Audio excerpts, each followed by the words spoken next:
déléguer. Comme vous le savez, dans le cadre professionnel, déléguer, c'est vraiment un risque à ne pas mesurer. On n'arrive pas à mesurer en fait.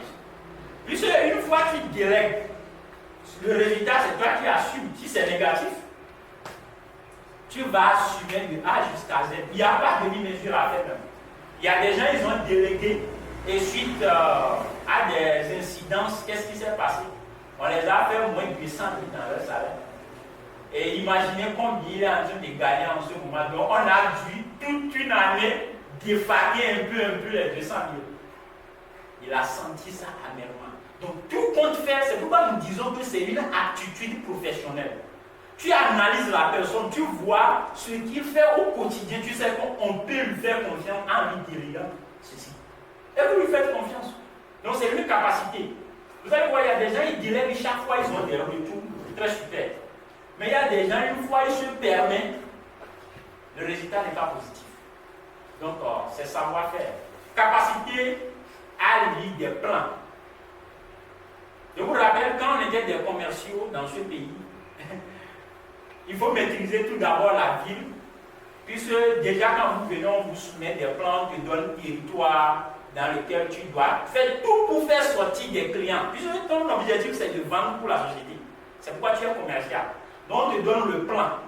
Donc tu dois maîtriser le plan. Je parle de domaine géographique, ça. Or j'étais un marketeur, mais je suis amené maintenant à lire les plans. Certains clients vont te dire, bon, livraison et tout. Les sons aujourd'hui, GPS est en train de faire son wow. C'est clair? Mais comme vous le savez, une fois la connexion balance un peu, tu peux arriver, mais GPS va te dire toujours à droite, à gauche, et puis c'est parti. Donc du coup, maîtriser les plans, c'est très bien, ça permet, quel qu'en soit votre domaine, on n'a pas besoin d'être des architectes pour le faire. Capacité de créer ses propres outils de travail. Dans la créativité, nous l'avons vu, que arriver, vous devez passer par votre propre créativité, mettre en place des choses qui vont vous permettre d'être plus habile, plus productif avec le temps. Oui, c'est de ça qu'il s'agit. Pour être plus productif, il faut créer des outils. Vous allez voir des gens, des fois, ils se permettent de prendre son propre argent pour alimenter son équipe dans certaines choses. C'est un parcours parce qu'il a beaucoup d'argent. Puis c'est que plus le travail porte, ça lui donne une bonne image dans l'entreprise. C'est de ça qu'il s'agit. Donc, créer ses propres outils, quel qu'en soit le domaine, vous devez réfléchir. Capacité de décrire une situation de façon claire. Quand tu vas chez un client et il présente ses protocoles, toi tu dois l'interpréter ce qui se passe selon vous, votre spécialité techniquement, et aussi dans un français pour qu'il puisse comprendre. C'est ça on dit décrire une situation. Ou bien catégoriquement, c'est quelque chose qui s'est passé hors service et tu dois rapporter. N'oubliez pas que dans l'entreprise, c'est comme ça se passe. Quand tu es dans les courses de l'entreprise et quelque chose survient, tu dois reporter à la lettre.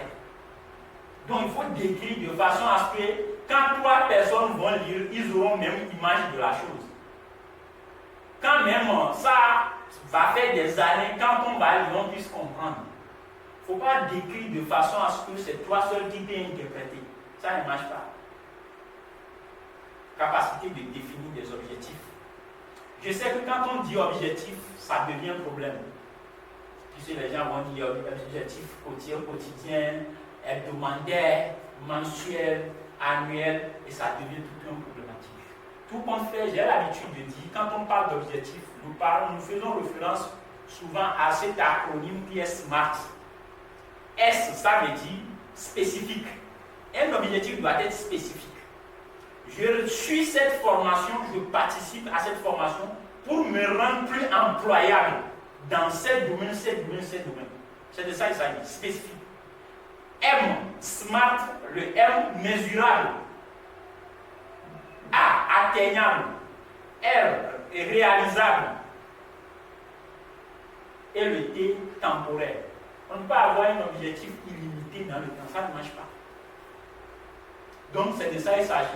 Il faut limiter vos objectifs, vos idées et tout, et ça devient objectif.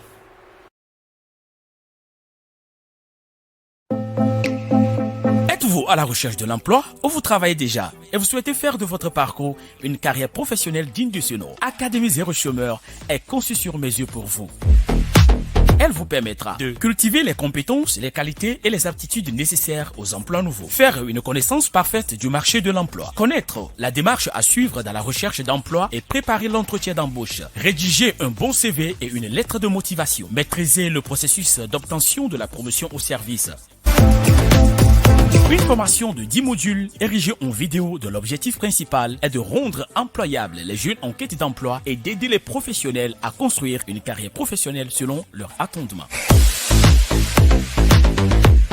Ainsi, les modules de l'Académie Zéro Chômeur sont module 1, marché de l'emploi. Module 2, les compétences nécessaires aux emplois nouveaux. Module 3, les aptitudes professionnelles. Module 4, la valorisation des connaissances techniques. Module 5, rédaction des documents professionnels, CV et lettres de motivation. Module 6, recherche d'emploi et carrière nationale ou internationale. Module 7, préparer l'entretien d'embauche ou l'examen. Module 8, l'intrapreneuriat. Entreprendre son financement au module 9. Module 10, les qualités des employés heureux et productifs qui réussissent à avoir de promotion au service. Infoline 00228 99 73 29 43.